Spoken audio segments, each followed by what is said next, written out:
আসসালামু আলাইকুম। ডক্টর মোহাম্মদ ইউনূসকে নিয়ে বাছাই করা 26টি সাম্প্রতিক সাধারণ জ্ঞান, যেগুলো চাকরির পরীক্ষায় দেখেন। এটা 2024 সালে আসছে, এটা 10 সালে, এটা 2015 সালে, এরকম প্রশ্নগুলো নেওয়া হয়েছে। ডক্টর মোহাম্মদ ইউনূসকে নিয়ে যদি প্রশ্ন হয়, এগুলোর বাইরে হবে না। চলুন জেনে নিই এই প্রশ্নগুলো। 1 নম্বর প্রশ্নটা হচ্ছে, জাতিসংঘের সাধারণ পরিষদের কততম অধিবেশনে ডক্টর মোহাম্মদ ইউনূস ভাষণ প্রদান করে? মোস্ট ইম্পর্টেন্ট, এটা হবে 79তম অধিবেশনে। এরপরের প্রশ্ন দেখেন, গ্রামীণ ব্যাংক গ্রামীণ প্রকল্প রূপে কাজ শুরু করে কত সালে? গ্রামীণ ব্যাংক গ্রামীণ প্রকল্প হিসেবে কাজ শুরু করে কত সালে? এটা কিন্তু 1976 সালে। ইভেন কি এই দুইটা প্রশ্ন অনেকেই ভুল করে। পরের প্রশ্নটা যদি একটু দেখেন, যে গ্রামীণ ব্যাংক প্রতিষ্ঠিত হয় কত সালে?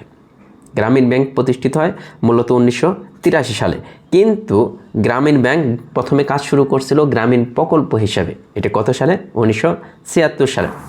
এরপরের প্রশ্নটা দেখেন, বাংলাদেশের কোন প্রতিষ্ঠানটি মাইক্রো ক্রেডিট সম্মেলনের অন্যতম উদ্যোক্তা? 26তম বিসিএসে আসছে, এটা কিন্তু গ্রামীণ ব্যাংক। এরপরের প্রশ্নটা দেখেন, এটা কিন্তু 14তম বিসিএসে আসছে, যে কোন ব্যাংক দরিদ্রতম জনগোষ্ঠীকে ঋণ দিয়ে দেশে বিদেশে সুনাম করিয়েছে? এটাও কিন্তু গ্রামীণ ব্যাংক। এরপরের প্রশ্ন দেখেন, যে ডক্টর মোহাম্মদ ইউনূস কত সালে নোবেল পুরস্কার পায়?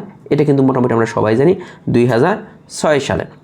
পরবর্তী প্রশ্ন দেখেন, ডক্টর মোহাম্মদ ইউনূস কোন বিষয়ে নোবেল পুরস্কার পায়? এটা কিন্তু শান্তি। অনেকে কিন্তু অর্থনীতি দিয়ে ভুল করেন। এটা হবে কি, শান্তিতে নোবেল পুরস্কার পান।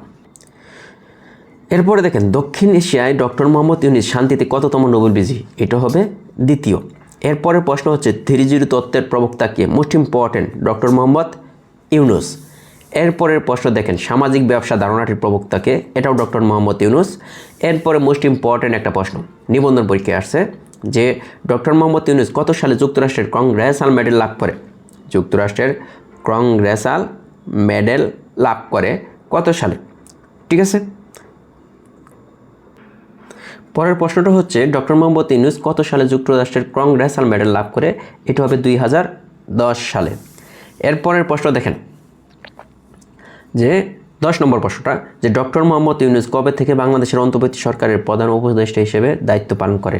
8ই আগস্ট 2024। পরবর্তী প্রশ্নটা দেখেন, যে 11 নম্বর প্রশ্নটা, যে ডক্টর মোহাম্মদ ইউনূস কবে যুক্তরাষ্ট্রের প্রেসিডেন্সিয়াল মেডেল অফ ফ্রিডম লাভ করে? এটা কিন্তু 2009 সালে।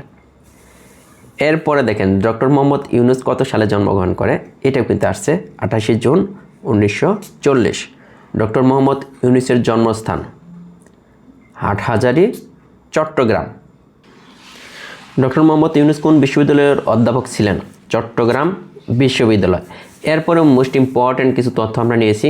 দেখেন, যে ডক্টর মোহাম্মদ ইউনূস জন্মগ্রহণ করেন 28 জুন 1940 সালে, বাথোয়া গ্রাম, হাটহাজারী, চট্টগ্রাম। এটা মনে রাখতে হবে, এখান থেকে প্রশ্ন হবে।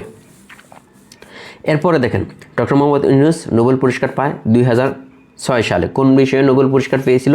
শান্তিতে। সামাজিক ব্যবসা ধারণাটির প্রবক্তাকে? ডক্টর মোহাম্মদ ইউনূস। তারপরে দেখেন, যে 3G তত্ত্বের প্রবর্তককে? ডক্টর মোহাম্মদ ইউনূস।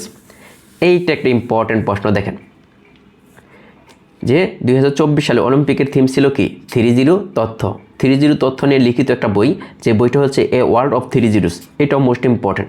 ডক্টর মোহাম্মদ ইউনূসের আত্মজীবনীমূলক গ্রন্থ, এটাও কিন্তু পরীক্ষায় আসবে, দারিদ্র্যহীন বিশ্বের অভিমুখে এবং ব্যাংকার টু দ্য পুর।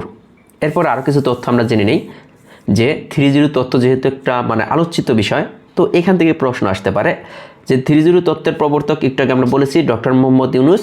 2024 সালে অলিম্পিকের থিম ছিল 3G তত্ত্ব। 3G তথ্য নিয়ে লিখিত বই a world of the 3G। 3G তথ্যের মধ্যে রয়েছে কী কী জিনিস রয়েছে? এটা কিন্তু বাইবাতে আসতে পারে। শূন্য দারিদ্র্য, শূন্য বেকারত্ব, শূন্য কার্বন নিঃসরণ। এখন আপনাদের একটা প্রশ্ন, এই প্রশ্নের উত্তর আপনারা দিবেন, যে গ্রামীণ ব্যাংকের প্রতিষ্ঠাতা কে? ধন্যবাদ সবাইকে।